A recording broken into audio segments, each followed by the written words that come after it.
আরে বাবা আজকে তো হাতে টাকা নেই, আরেকদিন কিনে দিব তোকে, চল। না মা, আমি এখনই খাবো এই বড়ইগুলো। কি বাবা, তুমি বড়ই খাবা? দাঁড়াও আমি তোমাকে বড়ই দিচ্ছি।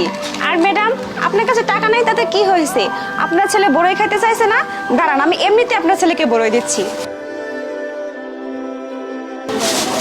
এই না বাবা বড়ই। অনেক ধন্যবাদ বোন তোমাকে। আন্টি আপনি অনেক ভালো, আপনাকে অনেক অনেক ধন্যবাদ। তুমি পেট ভরে বড়ই খেও, আচ্ছা বাবা? আচ্ছা বোন, তাহলে আসি। আচ্ছা ঠিক আছে। বড়ই কত টাকা কেজি? 100 টাকা কেজি ম্যাডাম। কি 100 টাকা কেজি? কম হবে না? আরে ম্যাডাম, এগুলো তো আর দেশি বড়ই না, এগুলো হচ্ছে বিদেশি কুল, এগুলোর দাম একটু বেশি। আর সব দোকানে তো এই দামেই বিক্রি হইতেছে ম্যাডাম। সমস্যা নাই, আপনি নেন 100 টাকা কেজি। তাহলে কম হবে যখন তখন নিবে। হ্যাঁ আরে ম্যাডাম, নিবেন না যখন তখন খাইলেন কিসের জন্য? আমার এতগুলো